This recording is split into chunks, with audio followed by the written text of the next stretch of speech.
लोकसभा के चुनाव की घंटी बज चुकी है। सोलापुर शहर में दो उम्मीदवार चुनावी मैदान में हैं। एक तरफ भारतीय जनता पार्टी ने राम सातपुते को टिकट दे रखा है, तो कांग्रेस की तरफ से प्रणिती शिंदे। किसको मतदान करेंगे, किसको वोटिंग करेंगे? सध्या सर्व देशामध्ये जे इलेक्शन सुद्धा लोकसभेचं विधानसभेचं सुरू आहे। संसदेमध्ये जे इलेक्शन ते अतिशय महत्त्वाचं आहे। सोलापूरमध्ये प्रत्येक नागरिकांनी हा सोलापूरचा बालेकिल्ला हा असा मतदारसंघ आहे, सर्व जागृत आहे। या ठिकाणी बघितलं बरेच मातेबर आहेत, कोणत्या पक्षाचं नाव घ्यायचं आहे किंवा उमेदवाराचं नाव घ्यायचं। मी सर्वसामान्यांना सर्व विद्यार्थ्यांना हेच विनंती करतो की तुम्ही जर आता सध्या परिस्थितीत बेरोजगारी समस्या सोलापूरमध्ये प्रथमतः आहे आणि देशामध्ये IIT केले असेल, MPC केली असेल, लॉ केले असेल, स्पर्धा परीक्षा करणारे बरेच विद्यार्थी आहेत। त्यांच्या जर तुम्ही पहिला बघितला असेल तर जागा असते समजा 200 आणि उमेदवारी येतात 5 लाख। 200 जागेसाठी जर 5-5 लाख आणि 7 लाख जर उमेदवार येत असतील तर त्या बाकीच्या उमेदवारांनी करायचं काय? शासन काय करते? शासन रोजगारच काढते। आर्टिकल 16 काय सांगते की रोजगाराच्या समान संधी द्यायला पाहिजे आणि 41 त्यांचं मूलभूत कर्तव्यामध्ये शासनाची जबाबदारी आहे की सर्वांना समान रोजगार द्यायला पाहिजे। पण या संविधानाच्या ज्या मूलभूत हक्क अधिकार आहेत त्यांना केराची टोपली दाखवली जाते। तर सर्वसामान्यांनी काय करायला पाहिजे की हा तुम्हाला वेळ आलेला आहे। तुमचे सोलापूरमध्ये पाण्याचा प्रश्न आहे, रस्त्याचा प्रश्न आहे, बेरोजगारीचा प्रश्न आहे। सोलापूरमध्ये अनेक प्रश्न आहेत, पाण्याचा प्रश्न, शेतीचा प्रश्न, बेरोजगाराचा प्रश्न। ही त्यांना वेळ आहे। तुम्हाला आता मताचे तुमच्या दारी आलेत, विकासाची गंगा आणली, मग तुम्ही का आणलं नाही इतके दिवस? सोलापूरमध्ये रस्त्याचा प्रश्न तसाच आहे, बेरोजगारीचा प्रश्न तसाच आहे, पाण्याचा प्रश्न तसाच आहे। 8-8 दिवसाला पाणी येते, 8 दिवसाला पाणी येते सोलापूरमध्ये। ही वस्तुस्थिती आहे। आणि सोलापूरचा तरुण हा पुण्याला जातोय, मुंबईला जातोय। अभी किसको वोटिंग करने वाले हैं आप इलेक्शन में?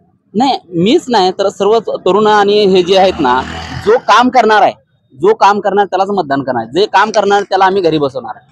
हीच मी सांगतो। कौन अभी 2 कैंडिडेट है, राम सातपुते है और प्रणिती शिंदे है। वंचित ने भी उम्मीदवार दिया है, MIM ने भी उम्मीदवार दिया है।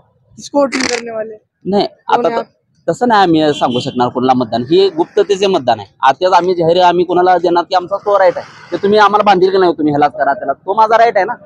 भारतीय संविधान प्रत्येकाला मताचा एकच आहे। जर रिलायन्स अंबानीच्या राजा जरी असेल त्याला मताचा एकच अधिकार आणि भिकाऱ्याला पण येतं।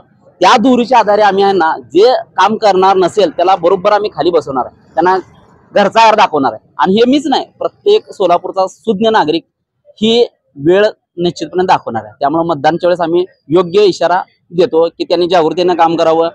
सोलापूरला सुज्ञ नागरिकांना समजून की तुम्ही आम्ही निवडून देतो।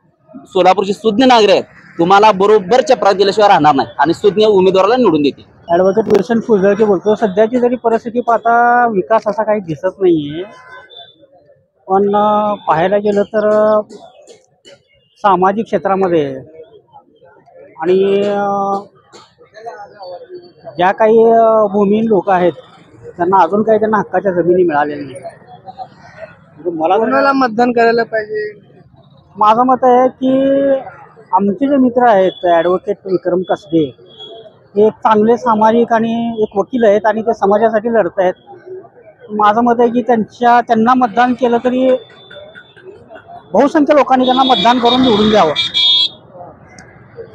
तळागाळापर्यंत त्यांनी सर्वांना मदत केलेली आहे आणि सर्वांना। दुसरा विषय राहिला, आता केंद्रामध्ये भाजप आणि काँग्रेस दोघांमध्ये कोण बरं आहे असं आपल्याला वाटतं?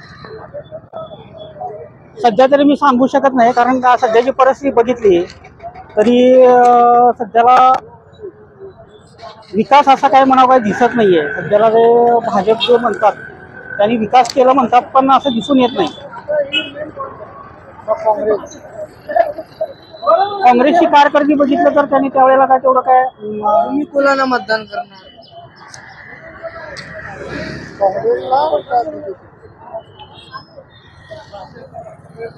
सध्या तरी माझा ऑप्शन BJP नाहीये, कांग्रेस हा माझा ऑप्शन आहे। फिलहाल लोकसभा चुनाव की घंटी बज चुकी है। लोकसभा चुनाव में 2 उम्मीदवार है, प्रणिती शिंदे और राम सातपुते। किसको वोटिंग करने वाले हैं? महत्वाचं म्हणजे सोलापूर लोकसभा मतदारसंघातून तेच BJP किंवा काँग्रेस किंवा काय असेल ते, पण आजपर्यंत सोलापूरच्या गेल्या 40 वर्षाच्या ज्या समस्या होत्या, सोलापूरची जी चादर प्रसिद्ध होती, सोलापूरमध्ये जे विमानतळ होणार होतं ते विमानतळ किंवा हब किंवा बेरोजगारी ह्याच्यावर कोणत्या पक्षाने किती काम केलं ह्याचं मूल्यमापन लोकांनी करायला पाहिजे. लोकांनी ठरवलं पाहिजे की कुणाला मतदान करायचं. लोकांनी ठरवलं पाहिजे की आपल्या हिताचं कोण आहे, आपलं विशिष्ट आपलं हित, आपल्या मुलाबाळांचं हित, येणाऱ्या पिढीचं हित हे कोण साधणार. मग पक्ष कोणता का असेना, पक्ष कोणी असू दे, त्या पक्षाला मतदान करा की ज्यांनी आपलं काम करेल, ज्यांनी हे करेल. की सोलापूरमध्ये बऱ्याच समस्या आहेत. पाण्याची समस्या आहे, पाणी 4 दिवसावर येतं, पाण्याची समस्या आहे. बाकी इतर बेरोजगारीची समस्या आहे, यंत्रमागची समस्या आहे, टाक सोसायटीची समस्या आहे. पक्ष नेहमी दोनच. मागच्या वेळेला खासदार आले, मागच्या वेळेच्या खासदारांनी काय केलं सोलापुरासाठी, मागच्या वेळेला आले पण मागच्या वेळेने काय केलं. त्यामुळं पारंपरिक घराणेशाही किंवा तीच माणसं तीच हे, आणि त्यांच्यावर जर राजकारण होत असेल तर मतदान लोकांनी विचार करून करायचं, लोकांनी मूल्यांकन करायचं. आपण कोणाला करणार मतदान? आम्हाला जे योग्य वाटेल, आम्हाला जे योग्य म्हणजे कोण आहे? आमचं अस्तित्व किंवा माझ्या समाजाचं अस्तित्व जिथं असेल त्या समाजाच्या अस्तित्वाच्या संदर्भात, आमच्या स्वाभिमानाच्या संदर्भात आम्हाला जो योग्य उमेदवार वाटेल ते आम्हीच पर्यायी माणसाला मतदान करू. आम्ही पर्यायी माणसाला मतदान करू. आम्ही असं पक्ष म्हणून मतदानच करणार नाही. पक्ष काय गेली कित्येक वर्ष तोच आहे. ह्यानी तर आला नाही तर हा तर आला, हा तर पाहिजे नाही तर हा तर पाहिजे, त्याच्या व्यतिरिक्त कोण आहे की नाही. वंचित नाही, असं काय म्हणणार नाही. असं काय म्हणणार, आम्हाला योग्य वाटेल. आमचा मान सन्मान, आमचा आत्मसन्मान प्रत्येक समाजामध्ये तुमचे तयार झाले किंवा त्या समाजाचे ते ठेकेदार तिथे जातील आणि ते करतील. आमचा आत्मसन्मान महत्वाचा, आमचा स्वाभिमान महत्वाचा. आमचं हारणं आणि जिंकणं हा भाग वेगळा, हारणं किंवा जिंकणं हा भाग वेगळा. मला सर्व सोलापूरच्या लोकसभा मतदान करणाऱ्या सर्व लोकांना हे सुचवायचं आहे, आव्हान करायचं आहे. गेल्या 40 वर्षापासून, गेल्या 20 वर्षापासून सोलापूरच्या ज्या समस्या आहेत त्या समस्या सुटलेत का किंवा सुटणार आहेत का, किंवा कशा प्रकारे सुटणार आहेत, कोणत्या प्रकारे सुटणार आहे. फॉर एक्झाम्पल म्हणलं तर 4 दिवसावर पाणी येतं सोलापूरला. उजनी धरण हे सोलापुरातच आहे, परंतु 4 दिवसावर पाणी कमी दाबाने येतं, कुठं जास्त दाबाने येतं.